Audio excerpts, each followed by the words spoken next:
A man is signaled in his dream about the world-ending storm, but his family declares him crazy. The film opens with the lead, Curtis, standing outside his house, observing the thick clouds forming near his place. When it rains, Curtis looks over his hands and realizes the rain is toxic and yellow in color. He immediately goes inside and takes a shower before his wife, Samantha, cooks him scrambled eggs for breakfast. Curtis barely gets to eat or communicate with Samantha and his mute daughter, Hannah, as he's running late for work. He reaches work at a drilling site and gets to work with his friend, who thinks they should pause the drilling due to the predicted rain. Curtis doesn't take that note seriously and decides not to stop. Meanwhile, Samantha's friends come over and share their stories to have a good laugh. The friend suddenly points at Hannah, who is outside playing with a wood board with nails on it. Samantha runs outside and takes the board away. When the heavy rain comes pouring down on them, the drill workers decide to go grab a beer. Meanwhile, Samantha and Hannah sit by the window and witness a minor storm. Samantha teaches Hannah how to say the word storm in sign language. When Curtis goes to drop his friend off at his house, he takes out a chill beer and starts discussing marital issues with him, despite knowing Curtis is running late for the house. When Curtis reaches home, he takes a peek at the sleeping Hannah from her room's doorstep.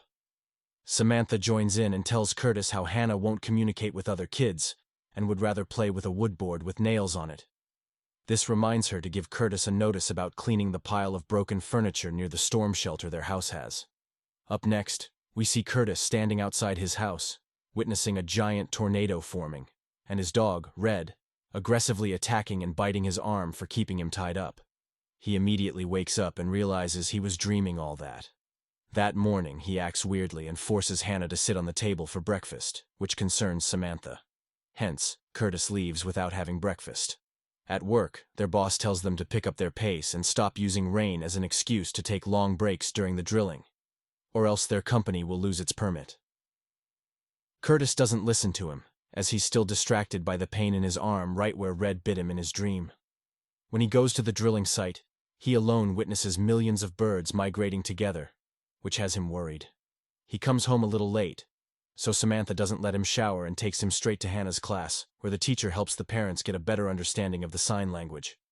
Samantha tells Curtis how dirty and smelly he is right now, but he lightens the mood by cracking jokes. The following night, Curtis dreams of getting into an accident in his truck with Hannah and her being abducted by stranger entities. He wakes up screaming and out of breath. When Samantha sees him in the kitchen, she feels bad for him and decides to cancel her plans with Hannah, but he forces her to carry on with her stuff while he stays home and rests. While Hannah and Samantha go to their booth and sell Samantha's handmade crafts for cheaper rates, Curtis puts up a metal net outside Red's house and traps him inside while feeling sorry for him. He then opens his rusty old storm shelter and sits there for a while. When Samantha comes home at night, she complains about trapping Red outside and asks for an explanation, but Curtis has no valid explanation for it. He then catches the news on his TV about a giant gas cloud forming over an area for 11 hours, causing a serious life hazard. This night, Curtis dreams of Hannah watching the stranger entities from the windows, and when he goes to save her, the entities try to break into the house. The house starts quaking, and the furniture starts floating in the air. Curtis forces himself out of that nightmare, and when he wakes up, he realizes he's wet his bed. Samantha comes to the room, getting ready to leave for church on a Sunday. She becomes worried for Curtis when he asks for their family doctor's number. She tries to come close to him in terms of help, but he raises his voice and tells her to leave. She doesn't like his changed tone, so she warns him to keep the attitude down. With Samantha out of the house, Curtis finally gets up and washes the dirty sheets. He then takes Hannah outside with him to a public library. He grabs some books and goes to a grocery store to pile up his cart with cans, as if he's starting to stock up the food. When he comes home, Samantha becomes disappointed that he's late for a family dinner. At the table, Samantha's father judges Curtis for not attending church. He chooses to ignore it and decides to clean his storm shelter afterwards. He becomes so absorbed in cleaning the shelter that he doesn't come to bed that night. Samantha witnesses the shelter's hatch opening until late from her kitchen window. The next morning, Curtis visits his doctor and gets him to prescribe some mild sedatives to beat the nightmares that are causing him stress and restlessness. Up next, while he's at work, Samantha goes to the insurance lady and gets confirmed that Curtis's good work insurance will cover Hannah's cochlear implant, after which she can hear sounds. She breaks the news to Curtis, and the family spends good time at the dinner table that night. Before going to sleep, Curtis takes the sedatives that allow him to sleep through the night without having to deal with the nightmares. That day at work, Curtis talks with his co-worker about how long someone can live in the event of an unexpected catastrophic event. Suddenly, he hears a loud thunder, which his friend doesn't. Curtis begins to feel ill, throwing up at times. Curtis visits his mother in a special care unit, concerned about his deteriorating health. Her name is Sarah, and she experienced paranoid schizophrenia at a similar age as Curtis. Curtis inquires of his mother whether she experienced nightmares prior to receiving a diagnosis. According to Sarah, her panic attacks were caused solely by her fear of being followed. Curtis also observes odd natural phenomena during this period that only he seems to be experiencing.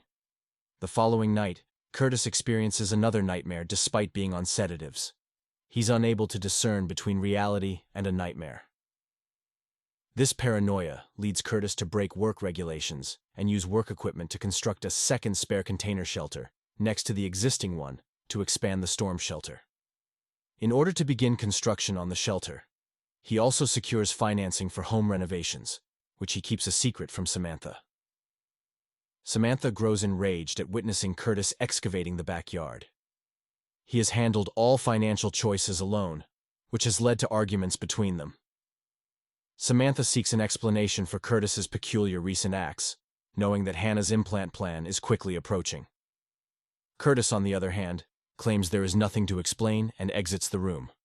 Curtis takes more sedative at bedtime than is recommended and ends up having a seizure. Samantha has to call for an ambulance, but Curtis won't go since he wants to save money for Hannah. At last, Curtis shares with Samantha his recent nightmares and the reason why he is forced to plan a strategy to safeguard the family. Curtis clarifies that it's about feelings rather than just typical dreams. Although Samantha pays attention to Curtis, she can't seem to manage his views. Curtis's level of distraction at work keeps rising. Curtis completes the shelter's setup at home and purchases some anti-toxic masks. Samantha is growing increasingly anxious about Curtis in the meantime. When she tries to get in touch with Curtis's brother, Kyle, Curtis is certain about his plan. Red is ultimately adopted by Kyle, much to Curtis's wishes. Curtis's boss fires him after learning that he has been taking equipment from the company on a regular basis. Hannah will now not have health insurance as a result of this.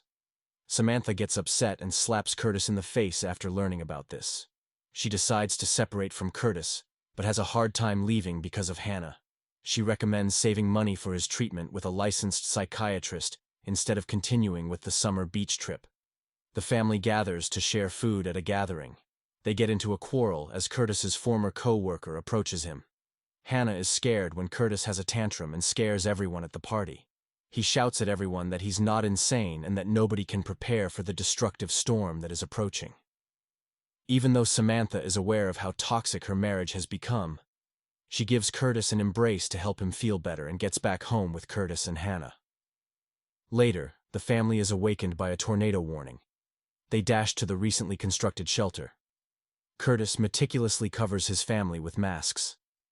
When the storm passes the next day, Samantha begs Curtis to open the hatch, but he refuses, assuming there can be potential hazards outdoors. Curtis's notion has become his obsession, to the point where he fears going outside. But it turns out that it was just a minor storm, like any regular one. Their neighbors begin their daily quests as soon as the weather is clear. This leads Samantha to take Curtis to a psychiatrist out of concern for his general well-being.